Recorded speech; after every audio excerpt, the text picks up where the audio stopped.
ସାଙ୍ଗମାନେ welcome to my YouTube channel ଶୁଭ lifestyle kitchen. ତ ଆଜି ମୁଁ ସକାଳୁ ସକାଳୁ ଉଠିକି ନିଜ କାମ ସାରିକି କିଛି ଜଳଖିଆ ଖାଇକି ଚାଲିଲି ସ୍କୁଲକୁ। ସ୍କୁଲରେ ଆଜି ଆମର କିଛି ଆରେଞ୍ଜମେଣ୍ଟ ହେଇଛି ଆମର 10th ଷ୍ଟୁଡେଣ୍ଟମାନଙ୍କ ପାଇଁ ତାଙ୍କର ବ୍ଲେସିଂ ସେରିମନି ବା ଆମର ଯାହାକୁ କହୁଛେ ଫେରୱେଲ୍ ସେରିମନି। ତ ଏଠି ଆପଣ ଦେଖିପାରୁଥିବେ ଆମର ଡେକୋରେସନ୍ ପ୍ରାୟତଃ ଭଲ ଭାବରେ ସରିଯାଇଛି। ସବୁ ଷ୍ଟୁଡେଣ୍ଟ ଆଉ ସବୁ ଆମ ଟିଚରମାନେ ଆସିକି ପହଞ୍ଚି ଯାଇଛୁ। ତ ଆମର ଏବେ କାର୍ଯ୍ୟ ଆରମ୍ଭ ହୋଇଯାଇଛି।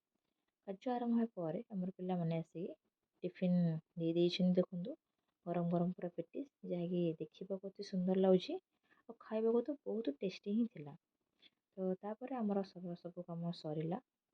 ଖାଇବା ବ୍ୟବସ୍ଥା ମଧ୍ୟ ଥିଲା, ଯାହାକି ମୁଁ ଆପଣଙ୍କୁ ଦେଖେଇ ପାରିନି ଭିଡ଼ିଓରେ। ତ ତାପରେ ସନ୍ଧ୍ୟାବେଳେ ଆମର ବାବା ଘରେ କିଛି ଖାଇବାକୁ ଆଣିଥିଲେ। ଆପଣ ଯଦି ଦେଖିପାରୁଥିବେ ବାବା କିଛି କୋବି ପକୋଡ଼ା, ଆମର କିଛି ଯେଉଁ ଚଣା କୁହନ୍ତି ତାକୁ ଆଣିଥିଲେ ଆଉ କିଛି ସସ୍ ଆଣିଥିଲେ। ତ ସେଇ ସବୁକୁ ମୁଁ ଗୋଟେ ପ୍ଲେଟ୍କୁ କାଢ଼ି ନେଇଛି, ଆପଣମାନେ ଦେଖିପାରୁଥିବେ। ତ ତାକୁ ଆମେ ଏବେ ବସି ପଡ଼ିଲୁ ଖାଇବାକୁ, କଣ୍ଢେଇ, ଶିବୁ ଆଉ ମୁଁ। ତାକୁ ପୁରା ଭଲ ଭାବରେ ଖୁସିରେ ଖାଇକି ଚାଲିଲୁ ନିଜ କାମ କରିବାକୁ। ତ ଆଜି ରାତିରେ ଖାଇବାର ଥିଲା ଆମର ପନିର ମିକ୍ସ ଭେଜ୍ ଆଉ ଆମର ରୁଟି। ତ ଏବେ ଏଠି ଦେଖିପାରୁଥିବେ ତ ମସଲା କଷାରେ ଆମର ଦିଦି ପନିର, କୋବି, ବିନ୍ସକୁ ଟିକେ ଡିପ୍ ଫ୍ରାଏ କରିଦେଇଥିଲା। ସେସବୁ ଏବେ ଆମର ମସଲା ସହିତ ଭଲ ଭାବରେ କଷି ନେଉଛି, ତାକୁ ଟିକେ କଭର୍ କରିନେଇଛି। ତ ତାପରେ ଏଠି ଆମର ଡେକ୍ଚିରେ ଦିଦି କିଛି ଆମର ଫାଳ ବୁଟ ଆଉ ଆଳୁ ବାଇଗଣକୁ ସିଝେଇ ନେଇଛି। ତ ଏଠି ଦେଖିପାରୁଥିବେ ତ ତାକୁ ସିଝାରେ ଦେଇଛି। ତାପରେ ଏଠି ସେ ଆମର ଦିଦି କିଛି ଗୋଟା ଜିରାକୁ ଗରମ କରିକି ତାକୁ ଟିକେ ଆମର କୁଟି ଦେଇଛି। ତ ଯାହାକି ଆମର ତରକାରୀ ପକାଇଲେ ଟିକେ ଭଲ। ତ ତାପରେ ଏଠି ଆପଣ ଦେଖିପାରୁଥିବେ ଆମର ମସଲା କଷାରେ ଅଳ୍ପ କିଛି ଲୁଣ ଦେଇ ଦେଇଛି, ଯେହେତୁ ପରିବା ସିଝାରେ ଆମେ ଆଗରୁ ଲୁଣ ଦେଇ ଦେଇଥିଲେ।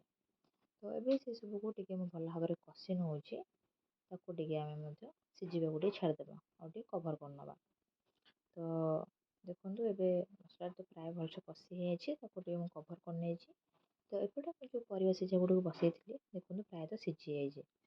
ତ ଏବେ ଆମର ଯେଉଁ ମସଲା ଗୁଡ଼ିକୁ କଷି ଦେଇଥିଲି ମୁଁ, ସେଗୁଡ଼ିକୁ ଏବେ ଭଲ ଭାବରେ ଟିକେ ଏପଟ ସେପଟ କରିନେବା ଆଉ ଆମର ପରିବା ସିଝାରେ ଅଳ୍ପ ଅଳ୍ପ କରିକି ଦେଇଦେବା, କାହିଁକିନା ଆମର ପରିବା ଗୁଡ଼ିକ ଭଲ ଭାବରେ ସିଝିଗଲାଣି। ତ ଏବେ ଦେଖନ୍ତୁ ମୁଁ ଏବେ କଭର୍ ବା ଘୋଡ଼ଣୀକୁ କାଢ଼ି ଦେଇଛି। ତ ଏବେ ସେଥିରେ ମୁଁ ଆମର ମସଲା ଗୁଡ଼ିକୁ ଭଲ ଭାବରେ ଅଳ୍ପ ଅଳ୍ପ କରିକି ଦେଇଦେଉଛି। ତ ଏବେ ଆପଣମାନେ ଦେଖିପାରୁଥିବେ ସେସବୁକୁ ମୁଁ ଭଲ ଭାବରେ ଧୀରେ ଧୀରେ ଦେଇ ଦେଇଛି। ଏବେ ସେଗୁଡ଼ିକୁ ଆମେ ଟିକେ ହାଇ ଫ୍ଲେମ୍ କରିଦେବା ଆଉ 2ରୁ 3 ମିନିଟ୍ ଛାଡ଼ିଦେବା ଭଲ ଭାବରେ ମିଶିବା ପାଇଁ। ତ ଯେହେତୁ ପୁରା ଫୁଲ୍ ହେଇଯାଇଛି ତ ମୋତେ ଟିକେ ଏପଟ ସେପଟ କରିବାକୁ ଟିକେ ଅସୁବିଧା ହେଲା, ତଥାପି ମୁଁ ଧୀରେ ଧୀରେ କରିନେଇଛି। ତ ଦେଖନ୍ତୁ ଏବେ ସେସବୁକୁ ମୁଁ ଟିକେ ଭଲ ଭାବରେ ଏପଟ ସେପଟ କରିନେଇଛି, ଆପଣମାନେ ଦେଖିପାରୁଥିବେ। ଏବେ ଦେଖନ୍ତୁ ଆମର ପୁରା ରେଡ଼ି ହେଇଗଲାଣି। ତ ଏବେ ସେଥିରେ ମୁଁ ଆମର ଦେଇଦେଉଛି କିଛି ପନିର ମସଲା, ଯେଉଁଟାକି ଆମ ତରକାରୀକୁ ବହୁତ ଟେଷ୍ଟି ହିଁ କରିଥାଏ।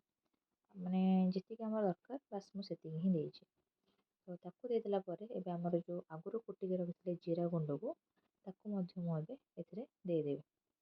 ତ ଦେଖନ୍ତୁ ଏବେ ସେସବୁକୁ ମଧ୍ୟ ମୁଁ ଏଥିରେ ଦେଇ ଦେଇଛି। ଏବେ ସେସବୁକୁ ଆମେ ଟିକେ ଭଲସେ ଏପଟ ସେପଟ କରିନେବା। ଏବେ ଦେଖନ୍ତୁ ମୁଁ ଭଲ ଭାବରେ ଟିକେ ଏପଟ ସେପଟ କରିନେଉଛି, ଯେମିତିକି ମସଲା ଗୁଡ଼ିକ ଆମର ତରକାରୀରେ ଟିକେ ଭଲ ଭାବରେ ମିଶିଯିବ। ତ ଏବେ ପ୍ରାୟତଃ ଗ୍ୟାସ୍କୁ ମୁଁ ଟିକେ ହାଇ ଫ୍ଲେମ୍ କରିଦେଇଛି ଆଉ ତାକୁ ଟିକେ ଭଲ ଭାବରେ ଟିକେ ମୁଁ ଏପଟ ସେପଟ କରିନେଇଛି। ତ ଏବେ ଆମର ରେଡ଼ି ହେଇଗଲା ପନିର ମିକ୍ସ ଭେଜ୍ ଆଉ ଆମର ଗରମ ଗରମ ରୁଟି। ଆଶା କରୁଛି ଆପଣମାନେ ସମସ୍ତଙ୍କୁ ମୋ ଭିଡ଼ିଓଟି ଭଲ ଲାଗିବ। ରହୁଛି ସାଙ୍ଗମାନେ, ଟାଟା।